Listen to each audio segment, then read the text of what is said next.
ओम उमा महेश्वराय नमः। आप सभी का हमारे YouTube चैनल पर हार्दिक स्वागत है। आज सुने शिव महापुराण में आगे की कथा। नारद जी बोले, हे प्रभु, आपने मुझे कुमार कार्तिकेय और श्री गणेश के उत्तम तथा पापों को नाश करने वाले चरित्र को सुनाया। अब आप कृपा करके मुझे भगवान शिव के उस चरित्र को सुनाइए जिसमें उन्होंने देवताओं और इस पृथ्वी लोक के शत्रुओं, दुष्ट दानवों और राक्षसों को लोक हितार्थ मार गिराया। साथ ही महादेव जी द्वारा एक ही बाण से 3 नगरों को एक साथ भस्म करने की कथा का भी वर्णन कीजिए। ब्रह्मा जी बोले, हे मुनिश्रेष्ठ नारद, बहुत समय पूर्व एक बार व्यास जी ने सनत कुमार से इस विषय में पूछा था। उस समय जो कथा उन्होंने बताई थी वही आज मैं तुम्हें बताता हूँ। जब देवताओं की रक्षार्थ भगवान शिव के पुत्र कार्तिकेय द्वारा तारकासुर का वध कर दिया गया, तब उसके तीनों पुत्रों तारकाक्ष, विद्युन्माली और कमलाक्ष को बहुत दुख हुआ। वे तीनों ही महान बलशाली, जितेंद्री, सत्यवादी, संयमी, वीर और साहसी थे। परंतु अपने पिता तारकासुर का वध देवताओं द्वारा होने के कारण उनके मन में देवताओं के लिए रोष उत्पन्न हो गया। तब उन तीनों ने अपना राजपाट त्याग कर मेरु पर्वत की एक गुफा में जाकर उत्तम तपस्या करनी शुरू कर दी। उन्होंने अपने कठिन और उग्र तपस्या से मुझ ब्रह्मा को प्रसन्न कर लिया। मैं उन तीनों असुरों को वरदान देने के लिए मेरु पर्वत पर गया। वहां पहुंचकर मैंने तारकाक्ष, विद्युन्माली और कमलाक्ष से कहा कि हे महावीर दैत्यों, मैं तुम्हारी तपस्या से प्रसन्न हूँ। मांगो, मुझसे क्या मांगना चाहते हो? तुम्हारी मनोकामना मैं अवश्य पूरी करूँगा। मुझे बताओ कि किस वरदान की प्राप्ति हेतु तुम लोगों ने इतना कठोर तप किया है। ब्रह्मा जी के ये वचन सुनकर उन तीनों तारक पुत्रों को बड़ा संतोष हुआ। तब उन्होंने मेरे चरणों में पड़कर प्रणाम किया और मेरा स्तवन करने लगे। तत्पश्चात वे बोले, हे देवेश, हे विधाता, यदि आप वाकई हम पर प्रसन्न हैं तो हमें अवध्य होने का वरदान प्रदान कीजिए। कोई भी प्राणी हमारा वध करने में सक्षम न हो और हम अजर अमर हों। हम चाहें तो किसी का भी वध कर सकें। प्रभु, हमें यही वरदान दीजिए कि हम अपने शत्रुओं को मौत के घाट उतार सकें और निर्भयता पूर्वक इस त्रिलोक में आनंद का अनुभव करते हुए विचरे। कोई हमारा बाल विवाह का न कर सके। तारक पुत्रों के ऐसे वचन सुनकर मैं ब्रह्मा, त्रिलोकीनाथ, भक्त वत्सल भगवान शिव के चरणों का स्मरण करते हुए बोला, हे असुरों, निस्संदेह ही तुम्हारी इस उत्तम तपस्या ने मुझे बहुत प्रसन्न किया है। परंतु अमरत्व की प्राप्ति सभी को नहीं हो सकती। ये प्रकृति का नियम है। जो जन्म लेता है उसकी मृत्यु निश्चित है। अतः इसके अतिरिक्त कोई अन्य वर मांगो। मैं तुम्हें तुम्हारी इच्छित मृत्यु का वरदान दे सकता हूँ। तुम जिस प्रकार अपनी मृत्यु चाहोगे उसी प्रकार तुम्हारी मृत्यु होगी। मेरे इस प्रकार के वचन सुनकर तीनों तारक पुत्र कुछ देर के लिए सोच में डूब गए। तत्पश्चात वे बोले, भगवान, यद्यपि हम तीनों ही महान बलशाली हैं, फिर भी हमारे पास रहने का कोई ऐसा स्थान नहीं है जो पूर्णतया सुरक्षित हो और जिसमें शत्रु प्रवेश न कर सके। प्रभु, आप हम तीनों भाइयों के लिए 3 ऐसे नगरों का निर्माण करें जो पूर्णतया सुरक्षित हो।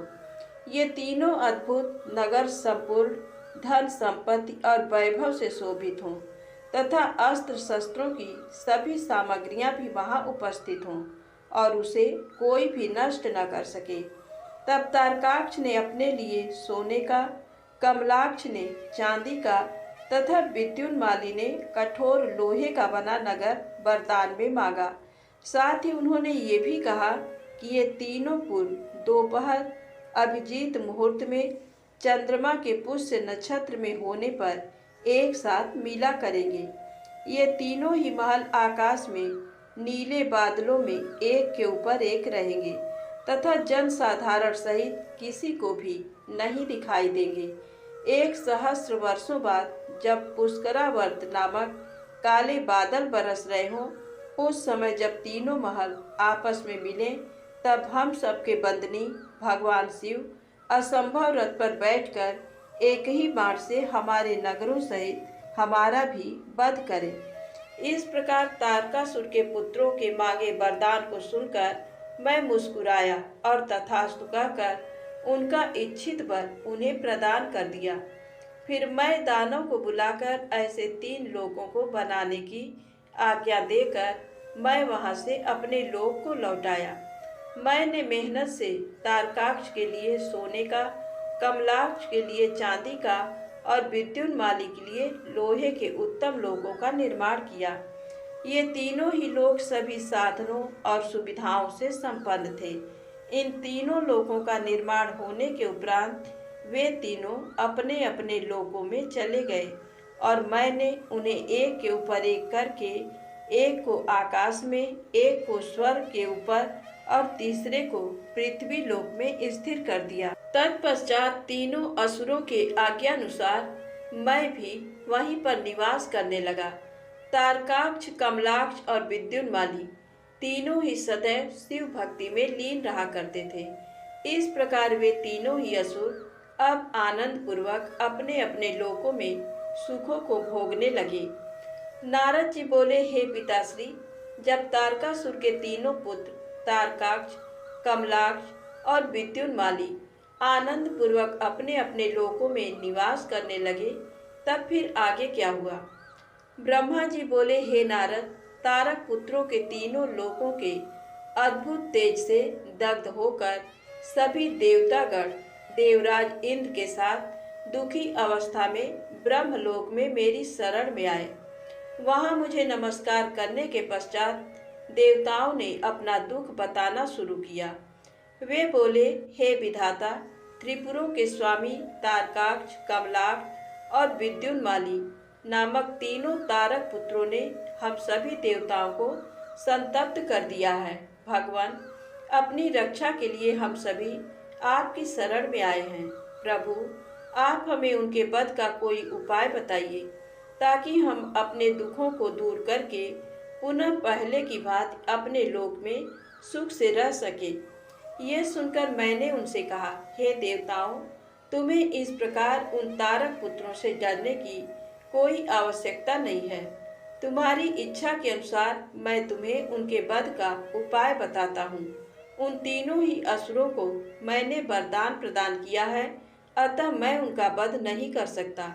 इसलिए तुम सब भगवान शिव की शरण में जाओ, वे ही तुम्हारी इस दुख की घड़ी में सहायता करेंगे। तुम उनके पास जाकर उन्हें प्रसन्न करो। मुझ ब्रह्मा के ये वचन सुनकर सभी देवता अपने स्वामी देवराज इंद्र के नेतृत्व में भगवान शिव के पास कैलाश पर्वत पर पहुँचे। वहाँ सबने भक्तिभाव से भगवान शिव को प्रणाम किया और उनकी स्तुति करने लगे। तत्पश्चात देवता बोले, हे महादेव जी, तारकासुर के तीनों पुत्रों ने हमें परास्त कर दिया है। यही नहीं, उन्होंने सभी ऋषि मुनियों को भी बंदी बना लिया है। वे उन्हें यज्ञ नहीं करने देते हैं। चारों ओर हाहाकार मचा हुआ है। उन्होंने स्त्रीलोक को अपने वश में कर लिया है और पूरे संसार को नष्ट करने में लगे हुए हैं। ब्रह्मा जी द्वारा इन तीनों को अवध्य होने का वरदान मिला है। इसी कारण वे तीनों बलशाली दानव मदांत हो चुके हैं और मनुष्यों और देवताओं को तरह तरह से प्रताड़ित कर रहे हैं। हे भक्तवत्सल, हे करुणा निधान, हम सब देवता परेशान होकर आपकी शरण में इस आशा के साथ आए हैं कि आप हम सबकी उन तीनों असुरों से रक्षा करेंगे तथा इस पृथ्वी और स्वर्ग को उनके आतंकों से मुक्ति दिलाएंगे। भगवान, इससे पहले कि वे इस जगत का ही विनाश कर दें, आप उनसे हम सबकी रक्षा करें। ब्रह्मा जी बोले, हे नारद, इस प्रकार सब देवताओं ने त्रिलोकीनाथ भगवान शिव को उन तीनों तारक पुत्रों के आतंक के विषय में सब कुछ बता दिया। तब सारी बातें सुनकर भगवान शिव बोले, हे देवताओं, मैंने तुम्हारे कष्टों को जान लिया है।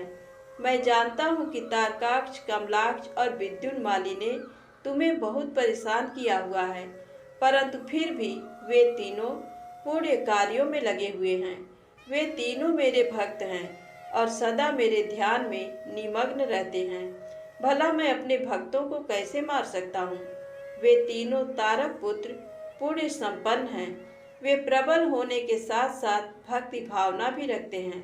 जब तक उनका पुण्य संचित है और वे मेरी आराधना करते रहेंगे, मेरे लिए उन्हें मारना असंभव है, क्योंकि स्वयं ब्रह्मा जी के अनुसार मित्रद्रोह से बढ़कर कोई भी पाप नहीं है। जब वे तीनों असुर नियम पूर्वक मेरी पूजा आराधना करते हैं, तो मैं क्यों बिना किसी ठोस कारण से उनका वध करूं?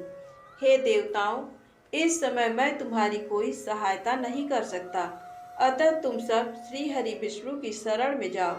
अब वे ही तुम्हारा उद्धार करेंगे। भगवान शिव की आज्ञा पाकर सभी देवताओं ने उन्हें पुनः हाथ जोड़कर प्रणाम किया और श्री हरि विष्णु से मिलने के लिए उनके निवास वैकुंठ लोक की ओर चल दिए। उन्होंने अपने साथ मुझ ब्रह्मा को भी ले लिया। वैकुंठ लोक पहुंचकर सब देवताओं ने भक्ति पूर्वक श्री हरि को प्रणाम किया और उन्हें भगवान शिव द्वारा कही गई सब बातों से अवगत कराया। देवताओं की बातें सुनकर भगवान विष्णु बोले, हे देवताओं, ये बात सत्य है कि जहाँ सनातन धर्म और भक्ति भावना हो, वहाँ ऐसा करना उचित नहीं होता। तब देवता पूछने लगे कि प्रभु, हम क्या करें? हमारा दुख कैसे दूर होगा? प्रभु, आप शीघ्र ही उन तारक पुत्रों के वध का कोई उपाय कीजिए, अन्यथा हम सभी देवता अकाल ही मृत्यु का ग्रास बन जाएंगे।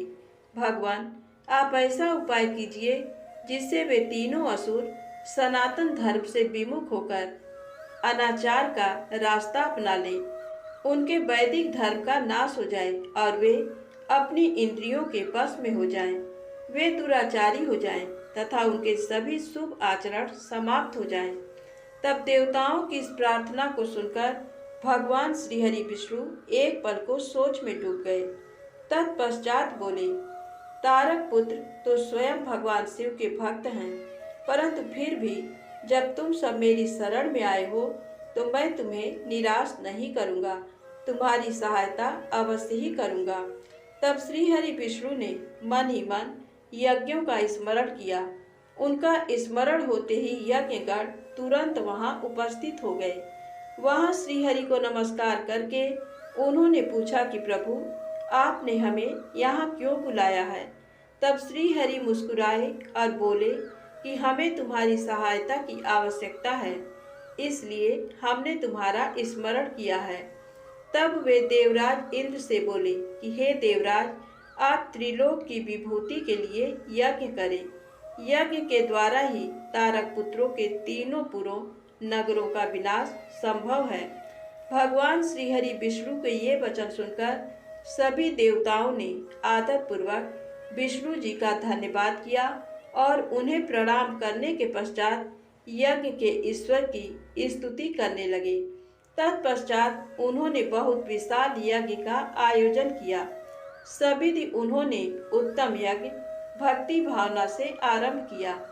यज्ञ अग्नि प्रज्वलित हुई। यज्ञ पूर्ण होने पर उस कुंड में शूल शक्तिधारी विशालकाय हजारों भूतों का समुदाय निकल पड़ा। तत्पश्चात अनेक रूपों से युक्त नाना वेशधारी कालाग्नि रुद्र के समान तथा काल सूर्य के समान प्रकट हुए। उन भूतों ने भगवान विष्णु को नमस्कार किया। उन भूत गणों को आज्ञा देते हुए विष्णु जी बोले, हे भूत गणों, देव कार्य को पूरा करने के लिए तुम जाकर त्रिपुरों को नष्ट करो। विष्णु जी की आज्ञा सुनकर वे भूतगण दैत्यों के उस महासुंदर नगर त्रिपुर की ओर चल दिए। जब उन्होंने त्रिपुर नगरी में घुसना चाहा तो वहां के तेज से वे भस्म हो गए। जो भूतगण बचे वे लौटकर भगवान विष्णु के पास वापस आ गए तथा उन्होंने श्री हरि को इस बात की सूचना दी। जब भगवान विष्णु को इस प्रकार भूतगणों के नगरी के तेज से जलने की जानकारी हुई तो वे अत्यंत चिंतित हो गए।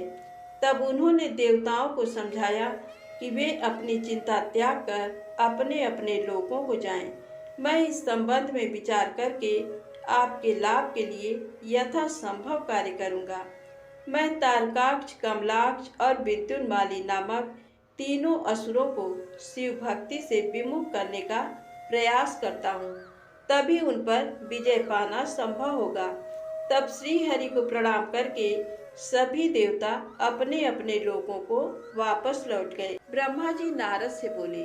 तब भगवान श्री हरि विष्णु ने अपनी आत्मा के तेज से अत्यंत तेजस्वी एक मायावीर पुरुष प्रकट किया। उसका सिर मुंडा हुआ था। उसने अत्यंत गंदे वस्त्र पहने हुए थे। उसके एक हाथ में लकड़ी का एक कटोरा तथा दूसरे हाथ में झाड़ू थी। उसने अपने मुख पर वस्त्र लपेट रखा था। व्याकुल वाणी में उसने श्री हरि को प्रणाम किया और पूछा, हे प्रभु, मेरी उत्पत्ति का क्या प्रयोजन है? भगवान, मैं कौन हूँ? तब श्री हरि विष्णु ने उत्तर दिया, हे वत्स, तुम मेरे शरीर से ही उत्पन्न हुए हो, इसलिए तुम अरिह नाम से जाने जाओगे। मैंने तुम्हें एक विशेष कार्य के लिए उत्पन्न किया है। तुम बड़े मायावी हो। तुम्हें एक ऐसे शास्त्र की रचना करनी है जिसमें 16,000 श्लोक होंगे, जिसमें वर्णाश्रम धर्म की जानकारी होगी तथा जिसमें अपभ्रंश शब्दों व कर्म विवाह की भी व्याख्या की गई होगी। विष्णु जी के इन वचनों को सुनकर अरिह ने उन्हें प्रणाम किया और बोला कि मेरे लिए अब क्या आज्ञा है। तब श्री हरि ने उसे माया से रचित वह अद्भुत शास्त्र पढ़ाया, जिसका मूल ये था कि स्वर्ग और नरक सब यही हैं, उनका अलग से कोई भी अस्तित्व नहीं है। तब विष्णु ने अरिह को आज्ञा दी कि वह सब दैत्यों को जाकर शास्त्र पढ़ाए और उनकी बुद्धि का नाश करे। इस प्रकार ये शास्त्र पढ़कर त्रिपुरों में तमोगुण की वृद्धि होगी, जो उनके विनाश का कारण सिद्ध होगा। मेरी कृपा से तुम्हारे इस धर्म का विस्तार होगा। तत्पश्चात तुम मरुस्थल में निवास करना। तुम्हारा काल कलयुग आने पर पुनः आरंभ होगा। ऐसा कहकर श्री हरि विष्णु अंतर्ध्यान हो गए। तब अरिह ने भगवान विष्णु की आज्ञा के अनुसार अपने अनेक शिष्य बनाए और उन्हें उसी मायामय शास्त्र की शिक्षा दी। विशेष रूप से उनके 4 शिष्य बने, जिनको उन्होंने कृषि, पत्ति, कीर्य और उपाध्याय नाम प्रदान किया। वे चारों शिष्य अपने गुरु के समान ही आचरण करने वाले थे। उनका एक ही धर्म था, पाखंड। वे नाक पर कपड़ा लपेटे गंदे वस्त्र धारण करके इधर उधर घूमते रहते थे। एक दिन अरिह अपने चारों शिष्यों को अपने साथ लेकर त्रिपुर नगर में चल दिए।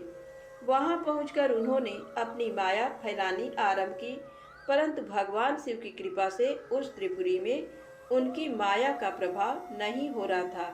तब उन्होंने व्याकुल होकर भगवान विष्णु का स्मरण किया। भगवान विष्णु ने अलौकिक गति से सभी बातें जान ली। भगवान शिव का ध्यान करते हुए विष्णु जी ने, हे नारद, तब तुम्हारा स्मरण किया। अपने स्वामी के स्मरण करते ही तुम तत्काल उनकी सेवा में उपस्थित हो गए। उन्हें प्रणाम करके तुमने याद करने का कारण पूछा। तब श्री हरि ने तुम्हें आज्ञा प्रदान की कि तुम अरिह और उसके शिष्यों को साथ लेकर त्रिपुर नगरी में प्रवेश करो और वहां के निवासियों को मोहित करके उन्हें माया से ओत-प्रोत उस शास्त्र की शिक्षा प्रदान करो। अपने आराध्य भगवान श्री हरि की आज्ञा शिरोधार्य कर तुम उन पाखंडी ब्राह्मणों को साथ लेकर त्रिपुर नगरी की ओर चल दिए। वहां जाकर तुम तारकाक्ष, कमलाक्ष और विद्युन्माली नामक त्रिपुर स्वामियों से मिले तथा उनसे उस मायामय शास्त्र की प्रशंसा करने लगे। तुमने उन्हें बताया कि तुम इसी शास्त्र से शिक्षा ग्रहण करते हो। ये बात जानकर उन त्रिपुर स्वामियों को बड़ा आश्चर्य हुआ और वे उस मायामय शास्त्र की माया से मोहित होने लगे। तब उन्होंने अरिह को अपना गुरु बना लिया और उनसे दीक्षा लेने लगे।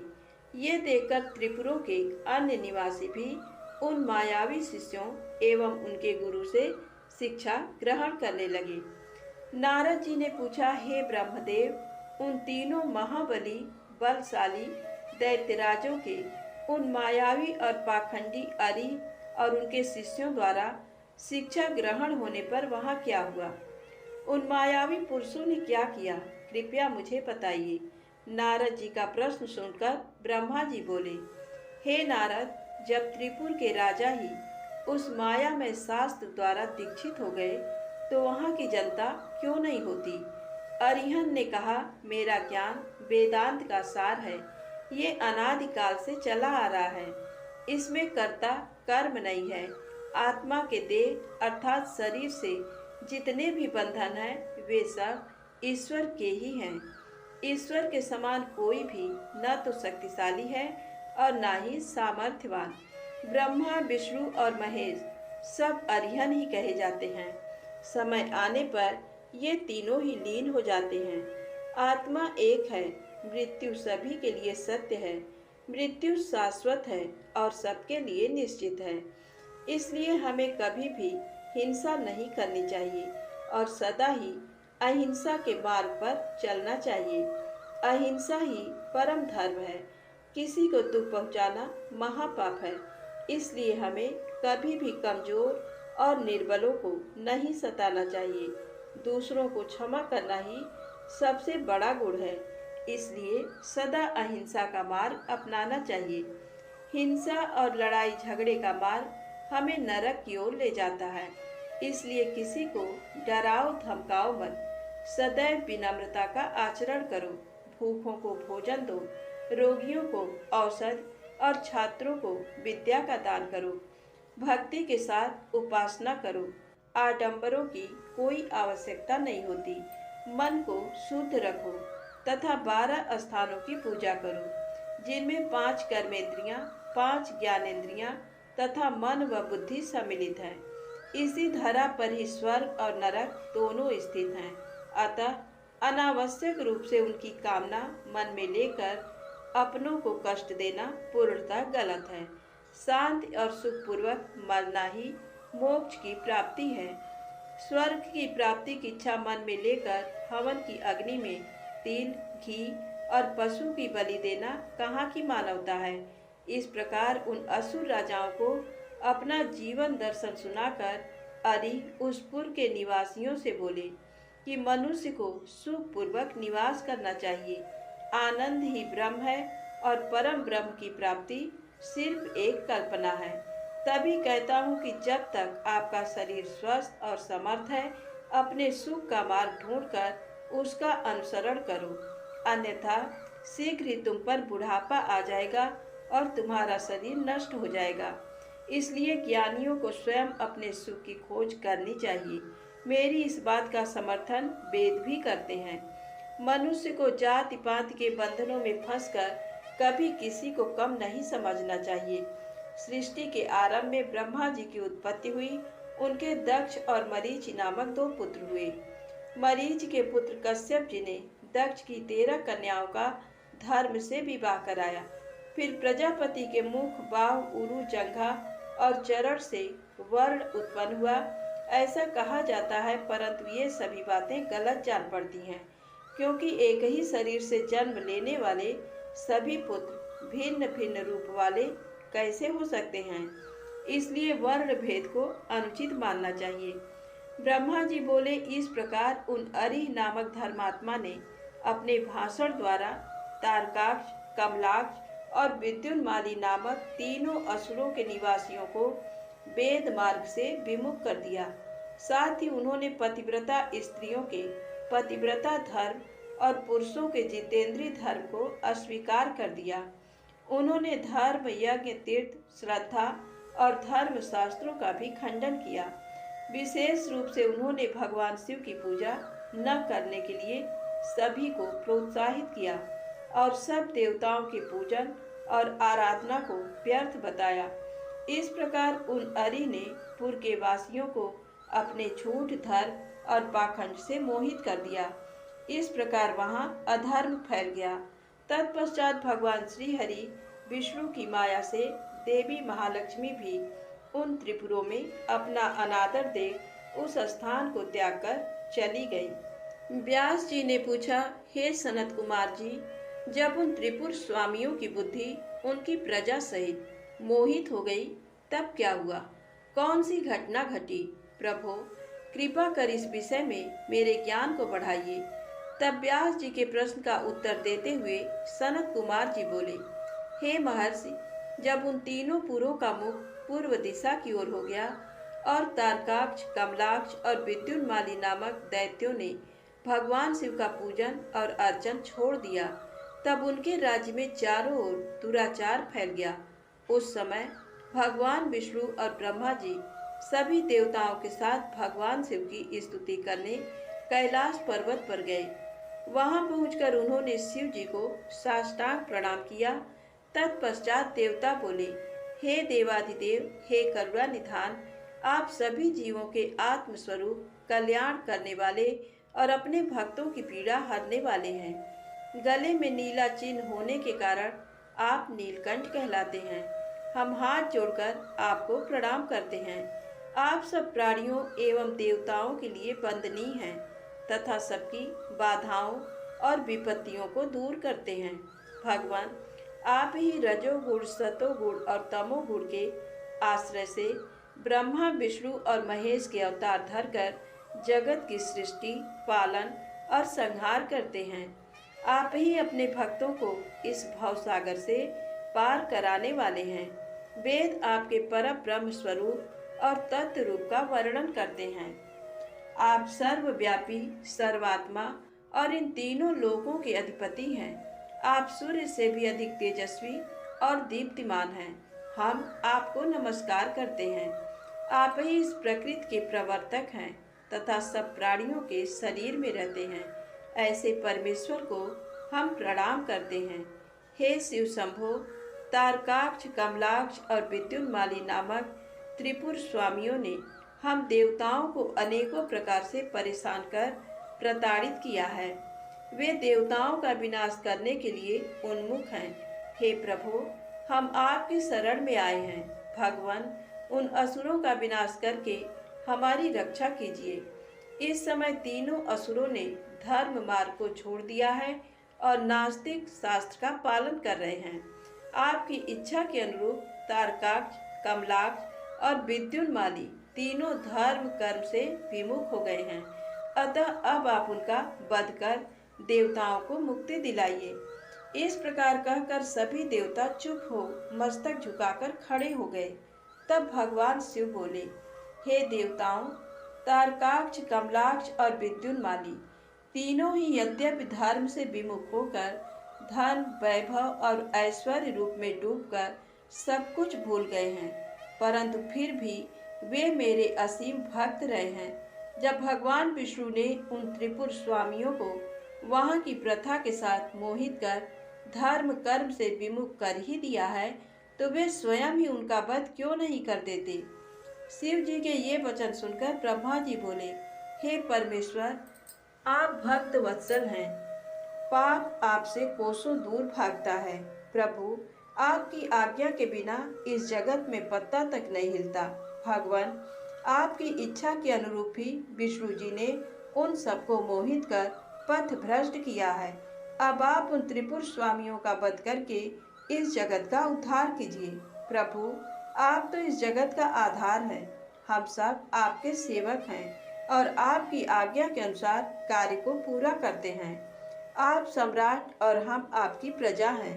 ब्रह्मा जी के इन वचनों को सुनकर भगवान शिव प्रसन्न होकर बोले, हे ब्राह्मण, आप मुझे देवताओं का सम्राट कर रहे हैं, पर आप ऐसा कैसे कह सकते हैं, जबकि आप जानते हैं कि मेरे पास न तो कोई दिव्य रथ है और न ही कोई सारथी है। फिर भला मैं कैसे उन सर्व सुविधा संपन्न त्रिपुर स्वामियों को युद्ध में परास्त कर पाऊंगा? मेरे पास तो धनुष भी नहीं है जिससे मैं उन दैत्यों का वध कर सकूं। भगवान शिव के ये कहते ही सब देवता प्रसन्न हो गए। उन्होंने कहा कि प्रभु, यदि आप उनका वध करने के लिए तैयार हैं तो हम सभी आपके लिए रथ तथा अन्य शस्त्र सामग्री का प्रबंध कर देंगे। सनत कुमार जी बोले, हे व्यास जी, जैसे ही शरणागत भक्त वत्सल भगवान शिव ने देवताओं की प्रार्थना स्वीकार कर तारकाक्ष, कमलाक्ष और विद्युन्माली का वध करने का मन बनाया, उसी समय देवी पार्वती अपने पुत्र को गोद में लेकर वहां आई। तब जगत जननी माँ जगदम्बा को आता देखकर ब्रह्मा, विष्णु सहित अन्य देवताओं ने हाथ जोड़कर उन्हें प्रणाम किया। अपने पुत्रों को देख भगवान शिव उन्हें प्यार करने लगे। तब देवी पार्वती भगवान शिव को अपने साथ लेकर अपने भवन के भीतर चली गईं। भगवान शिव के इस प्रकार बिना कुछ कहे अपने भवन में चले जाने के कारण सब देवता बहुत दुखी हो गए, परंतु उन्होंने वहीं खड़े रहकर भगवान शिव की प्रतीक्षा करने का निर्णय लिया। उस समय वे दैत्यों के भाग्य की प्रशंसा करने लगे। वे सब देवता वहीं शिव जी के भवन के द्वार पर खड़े थे। तभी भगवान शिव के गण ने अपने स्वामी के द्वार के सामने भीड़ जमा देखकर उन पर आक्रमण कर दिया। देवता इस अनजान खतरे से संभल न सके और अपने प्राणों की रक्षा के लिए इधर उधर दौड़ने लगे। कई साधु और ऋषिगण गिर पड़े। चारों ओर हाहाकार मच गया।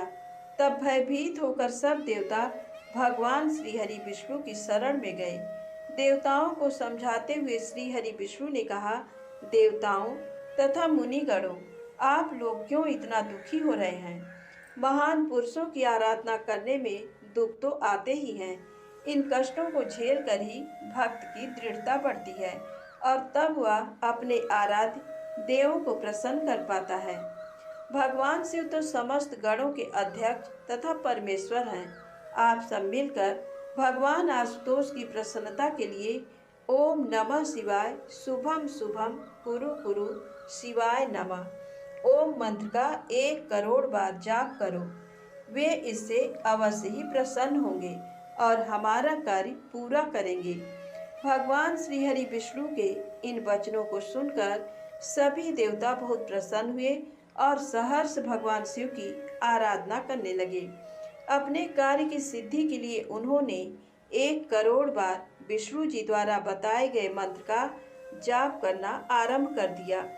जैसे ही उनकी ये आराधना संपन्न हुई, भगवान शिव उनके सामने प्रकट हो गए। भगवान शिव बोले, मैं आपकी इस उत्तम आराधना से बहुत प्रसन्न हूँ। आप अपना इच्छित वर मांगे। प्रभु के ये वचन सुनकर देवता बोले, हे देवादिदेव, हे जगदीश्वर, आप सबके कल्याण करता है। भगवान, हम पर कृपा कर हमारी रक्षा कीजिए। आप त्रिपुर स्वामियों का वध करके हमें भय से मुक्ति दिलाएं। तब भगवान शिव देवताओं की प्रार्थना सुनकर पुनः बोले, हे हरे, हे ब्राह्मण, हे देवगण तथा मुनियों, जैसा आप चाहते हैं वैसा ही होगा। मैं अवश्य ही आपकी आराधना सफल करूंगा। हे विष्णु, आप इस जगत के पालन करता हैं, इसलिए त्रिपुर विनाश के लिए आप मेरी सहायता करें। मेरे लिए दिव्य रथ, सारथी और धनुष सहित आवश्यक सामग्री की व्यवस्था करें। सनत कुमार जी बोले, मुने, भगवान शिव की इच्छा जानकर सब देवता बहुत प्रसन्न हुए तथा शिव जी की आज्ञानुसार समस्त युद्ध सामग्री की व्यवस्था करने लगे। मुने, देवताओं द्वारा शिव जी को प्रसन्न करने के लिए 1 करोड़ बार जपा गया ये मंत्र महान पुण्यदायी है। ये शिव जी को तुरंत प्रसन्न करने वाला तथा भक्ति मुक्ति के मार्ग पर ले जाने वाला है। ये मंत्र शिव भक्तों की सभी कामनाओं और इच्छाओं को पूरा करता है। इस मंत्र से धन, यश की प्राप्ति होती है और आयु में वृद्धि होती है। ये निष्काम मनुष्यों के लिए मोक्ष प्राप्ति का साधन है। जो मनुष्य भक्ति भाव और शुद्ध हृदय से इस मंत्र को जपता है, उनकी सभी अभिलाषाएं भक्त वत्सल कल्याणकारी भगवान शिव अवश्य ही पूरी करते हैं। व्यास जी ने सनत कुमार जी से पूछा, हे सनत कुमार जी, आप अत्यंत बुद्धिमान और सर्वज्ञ हैं। आपने मुझे अद्भुत शिव कथा सुनाने की कृपा की है। मुनि, जब भगवान शिव ने देवताओं के अभिष्ट कार्यों को पूरा करने के लिए त्रिपुर स्वामियों का वध करने हेतु विष्णु जी से दिव्य रथ का निर्माण करने के लिए कहा, तब विष्णु जी ने क्या किया? दिव्य रथ का निर्माण किसने और कैसे किया?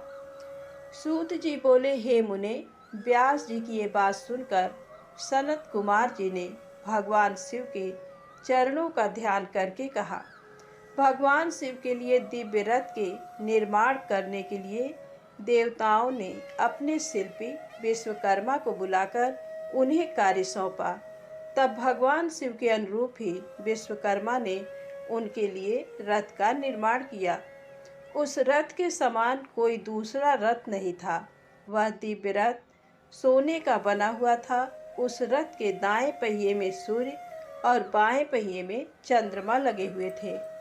सूर्य के पहिए में 12 अर्रे लगे हुए थे, जो कि 12 महीनों का प्रतिनिधित्व कर रहे थे। चंद्रमा के पहिए में लगे 16 अर्रे चंद्रमा की 16 कलाओं का प्रदर्शन कर रहे थे। ब्रह्मांड में विद्यमान अश्विनी आदि 27 नक्षत्र उस रथ के पीछे के भाग की शोभा बढ़ा रहे थे। छहों ऋतु सूर्य और चंद्रमा के बने पहियों की धुरी बनी। अंतरिक्ष के आगे का भाग मंदराचल पर्वत उस रथ में बैठने का स्थान बना तथा संवत्सर रथ का वेग बनकर उसे गति प्रदान करने लगा। इंद्रियां उस दिव्य रथ को चारों ओर से सुसज्जित किए थी तथा श्रद्धा रथ की चाल बनी। वेदों के अंग, रथ के भूषण तथा पुराण, न्याय, मीमांसा तथा धर्मशास्त्र आदि रथ की शोभा बढ़ाने लगे। महान तीर्थ पुष्कर दिव्य रथ की ध्वजा पताका बनकर फहराने लगा। विशाल समुद्रों ने रथ के बाहरी भाग का निर्माण किया। गंगा, यमुना आदि पवित्र नदियां स्त्री रूप धारण कर रथ में चंवर डुलाने लगीं। स्वयं ब्रह्मा जी उस दिव्य रथ में सारथी बनकर भगवान शिव की सेवा में उपस्थित हुए तथा ओंकार उनके रथ का चाबुक बना। आकार विशाल छत्र बनकर रथ को शोभित करने लगे। भगवान शिव के धनुष का निर्माण करने हेतु शैलराज हिमालय स्वयं धनुष बने, तो नागराज उस धनुष के लिए प्रत्यंचा बने। देवी सरस्वती धनुष की घंटा और भगवान श्रीहरि बाण बने और अग्निदेव ने बाण की नोक में अपनी शक्ति डाली। ऋग्वेद, सामवेद, यजुर्वेद तथा अथर्ववेद उस दिव्य रथ में घोड़े बनकर जुट गए।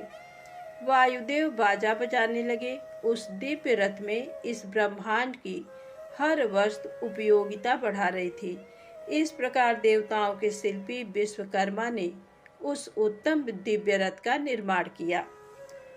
सनत कुमार जी बोले, हे महर्षि, भगवान शिव के लिए बनाया गया वह दिव्य रथ अनेकानेक आश्चर्यों से युक्त था। विश्वकर्मा द्वारा बनाया गया वह रथ ब्रह्मा जी ने भगवान शिव को समर्पित कर दिया। तत्पश्चात श्री हरि, विष्णु, ब्रह्मा जी और सभी देवता एवं ऋषि मुनि कल्याणकारी भगवान शिव की प्रार्थना करने लगे। उन्होंने भगवान शिव को दिव्य रथ पर आरूढ़ किया। स्वयं ब्रह्मा जी उस रथ के सारथी बने। भगवान शिव के रथ पर आरूढ़ होते ही चारों दिशाओं में मंगल गान होने लगे, पुष्प वर्षा होने लगी। ब्रह्मा जी ने सर्वेश्वर शिव की आज्ञा लेकर रथ को आगे बढ़ाया। वह उत्तम दिव्य रथ भगवान शिव को लेकर विद्युत की गति से आकाश में उड़ने लगा। मैं जब भगवान शिव का वह दिव्य रथ तेजी से आकाश मार्ग से होता हुआ उन त्रिपुरों की ओर जा रहा था, तो बीच मार्ग में ही कल्याणकारी देवाधिदेव भगवान शिव ब्रह्मा जी से बोले, हे विधाता, तारकाक्ष, कमलाक्ष और विद्युन्माली नामक परम बलशाली राक्षसों का वध करने के लिए मुझे उनके समान ही शक्ति चाहिए। वे तीनों असुर पहले मेरे परम भक्त थे, परंतु श्री हरि की माया से मोहित होकर उन्होंने भक्ति मार्ग को त्याग दिया है। अब उन त्रिपुर स्वामियों में तामसिक प्रवृत्ति बढ़ गई है, पशुत्व बढ़ गया है। अतः उन तीनों दैत्यों का संहार करने के लिए मुझे भी पशुओं की सी शक्ति की आवश्यकता होगी। अतः आप सब देवता पशुत्व की वृद्धि करने हेतु पशुओं का आधिपत्य मुझे प्रदान करें, तभी उन असुरों का वध हो पाएगा। भगवान शिव के इस प्रकार के वचन सुनकर सभी देवता चिंतित हो गए और सोच में डूब गए। पशुत्व की बात सुनकर उनका मन अप्रसन्न हो गया। देवताओं को सोच में देखकर भक्त वत्सल भगवान शिव को स्थिति समझते देर न लगी। वे देवताओं की चिंता तुरंत समझ गए। देवताओं से भगवान शिव ने कहा, देवताओं, इस प्रकार दुखी मत हो, मैं तुम्हारे दुख का कारण समझ गया हूँ। तुम लोग ये कदापि मत सोचो कि पशुत्व से तुम्हारा पतन हो जाएगा। मैं तुम्हें पशुत्व से मुक्ति का मार्ग बताता हूँ। हे देवताओं, जो भी पवित्र मन और स्वच्छ निर्मल हृदय एवं उत्तम भक्ति भावना से दिव्य पाशुपत व्रत को करेंगे, वे सदा सदा के लिए पशुत्व से मुक्त हो जाएंगे। तुम्हारे अतिरिक्त जो मनुष्य भी पाशुपत व्रत का पालन करेंगे, उन्हें भी पशुत्व से मुक्ति मिल जाएगी। हे देवताओं, नित्य ब्रह्मचर्य का पालन करते हुए 12, 6 अथवा 3 वर्षों तक पाशुपत व्रत का पालन करने से सभी मनुष्यों एवं देवताओं को पशुत्व से हमेशा के लिए मुक्ति मिल जाएगी तथा मोक्ष की प्राप्ति होगी। उसका कल्याण होगा, क्योंकि पाशुपत व्रत परम कल्याणकारी है। भगवान शिव के इन वचनों को सुनकर ब्रह्मा जी, श्री हरि विष्णु एवं सभी देवी देवता बहुत प्रसन्न हुए और देवाधिदेव भक्त वत्सल भगवान शिव की जय जयकार करने लगे। तब सब देवता प्रसन्नता पूर्वक अपने अभिष्ट कार्य की सिद्धि के लिए पशु बन गए। तभी से सदाशिव पशुपति नाम से जगत में विख्यात हुए। उनका पशुपति नाम अत्यंत कल्याणकारी एवं अभिष्ट की सिद्धि देने वाला है। उस समय भगवान शिव के स्वरूप को देखकर सभी देवता एवं ऋषिगण बहुत प्रसन्न हुए। तत्पश्चात भगवान शिव ने अन्य देवताओं के साथ त्रिपुरों की ओर प्रस्थान किया। उस समय सारे देवता अपने हाथों में हल, मूसल, भुसुंडी और अनेक प्रकार के अस्त्र शस्त्र धारण करके हाथी, घोड़े, सिंह, रथ और बैलों पर सवार होकर चल दिए। भगवान शिव की जय जयकार करते हुए वे आगे बढ़ते जा रहे थे। आकाश से उन पर फूलों की वर्षा हो रही थी।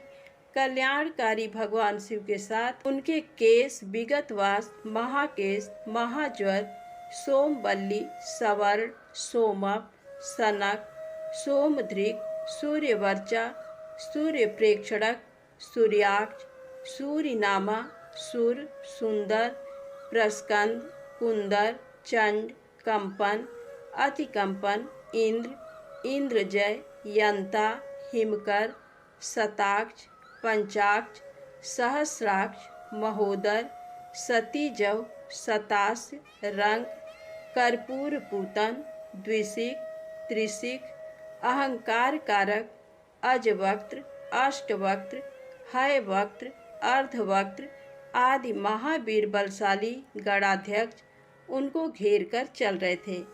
इस प्रकार देवाधिदेव भगवान शिव शंकर के साथ ब्रह्मा जी, श्री हरि विष्णु, देवराज इंद्र सहित अनेकों देवता, ऋषि मुनि, साधु संत भी अपने अपने वाहनों पर आरूढ़ होकर त्रिपुरों के स्वामियों व त्रिपुरों का संहार देखने हेतु उनके साथ साथ चल दिए। सनत कुमार जी बोले, जब युद्ध की सामग्रियों को साथ में लेकर भगवान सदाशिव अपने दिव्य रथ में बैठकर आकाश मार्ग से उन त्रिपुरों के निकट पहुंच गए, तब उन्होंने उन त्रिपुरों का उनके स्वामियों के साथ विनाश करने के लिए रथ के शीर्ष स्थान पर चढ़कर अपने परम दिव्य धनुष पर प्रत्यंचा चढ़ाई, परंतु उनका बाण धनुष से नहीं निकला और वे उसी प्रकार उस स्थान पर स्थित हो गए। वे इसी प्रकार अनेक वर्षों तक वहीं खड़े रहे, क्योंकि गणेश जी उनके अंगूठे के अग्रभाग में खड़े होकर उनके कार्य में विघ्न डाल रहे थे। इसलिए ही तीनों पुरों का नाश नहीं हो पा रहा था। इस प्रकार जब भगवान शिव का बाण बहुत समय तक नहीं चला और वे एक ही स्थान पर स्थिर हो गए तो सभी देवता चिंतित हो गए कि ऐसा क्यों हो रहा है। तभी वहाँ आकाशवाणी हुई, हे ऐश्वर्यशाली देवाधिदेव सर्वेश्वर कल्याणकारी शिव शंकर, जब तक आप गणेश जी का पूजन नहीं करेंगे तब तक त्रिपुरों का संहार नहीं कर पाएंगे। आकाशवाणी के वचनों को सुनकर सभी को बड़ा संतोष हुआ। तब अपने कार्यों को यथाशीघ्र पूरा करने के लिए भगवान शिव ने भद्रकाली को बुलाया। विधि विधान से सबने मिलकर अग्रपूज्य भगवान गणेश का पूजन संपन्न किया। पूजन संपन्न होते ही विघ्न विनाशक गणपति प्रसन्न होकर उनके मार्ग से हट गए और उन्होंने कार्य में आने वाली सभी विघ्नों को दूर कर दिया। उनके हटते ही भगवान शिव को तारकाक्ष, कमलाक्ष और विद्युन्माली के तीनों नगर सामने नजर आने लगे। तीनों पुरकाल वर्ष शीघ्र ही एकता को प्राप्त हुए अर्थात मिल गए। ब्रह्मा जी द्वारा प्रदान किए गए वरदान के अनुसार उनके अंत का यही समय था। जब त्रिपुर आपस में मिल जाएं, त्रिपुरों को मिला देख सभी देवता बहुत प्रसन्न हुए। वे प्रसन्न होकर भगवान शिव की जय जयकार के नारे लगाने लगे। तब ब्रह्मा और विष्णु जी ने महेश्वर से कहा कि हे देवाधिदेव, तारकासुर के इन तीनों दैत्य पुत्रों के वध का समय आ गया है। तभी ये तीनों पुर मिलकर परस्पर एक हो गए हैं। इससे पहले कि ये तीनों पुर फिर से अलग हो जाएं, आप इन्हें भस्म कर दीजिए और हमारे कार्य को पूर्ण कीजिए। तब भगवान शिव ने ब्रह्मा जी और श्री हरि की प्रार्थना स्वीकार करके अपने दिव्य धनुष पर पाशुपतास्त्र नामक बाण चढ़ाया। उस समय अभिजीत मुहूर्त था। विशाल धनुष की टंकार से पूरा ब्रह्मांड गूंज उठा। तब भगवान शिव ने तारकाक्ष, कमलाक्ष और विद्युन्माली को ललकार कर उन पर करोड़ों सूर्य के समान प्रकाशमान पाशुपतास्त्र छोड़ दिया। उस बाण की नोक पर स्वयं अग्निदेव विराजमान थे। उन विश्वमय अग्निबाणों ने त्रिपुरवासियों को दग्ध कर दिया, जिससे देखते ही देखते वे तीनों पुर एक साथ ही समुद्रों से घिरी भूमि पर गिर पड़े। सैकड़ों असुर उस अग्निबाण से जलकर भस्म हो गए। चारों ओर हाहाकार मच गया। जब तारकाक्ष अपने भाइयों सहित जलने लगा तब उसे ये एहसास हुआ कि ये सब भगवान शिव की भक्ति से विमुख होने का परिणाम है। तब उसने मन ही मन अपने आराध्य भगवान शिव का स्मरण किया और रोने लगा। तारकाक्ष बोला, हे भक्तवत्सल, कृपा निधान, करुणा निधान भगवान शिव, ये तो हम जानते ही हैं कि आप हमें भस्म किए बिना नहीं छोड़ेंगे। फिर भी प्रभु, हम आपकी कृपा चाहते हैं, अतः आप हम पर प्रसन्न होइए। भगवान, जो मृत्यु असुरों के लिए दुर्लभ है वह हमें आपकी कृपा से प्राप्त हुई है। प्रभु, बस अब हमारी आपसे सिर्फ एक ही प्रार्थना है कि हमारी बुद्धि जन्म जन्मांतर तक आप में ही लगी रहे। ये कहकर वे सभी दानव उस भीषण अग्नि में जलकर भस्म हो गए। भगवान शिव की आज्ञा से उन पुरों के बालक, वृद्ध, स्त्रियां, पुरुष, पेड़ पौधे आदि सभी जीव जंतु भी अग्नि की भेंट चढ़ गए।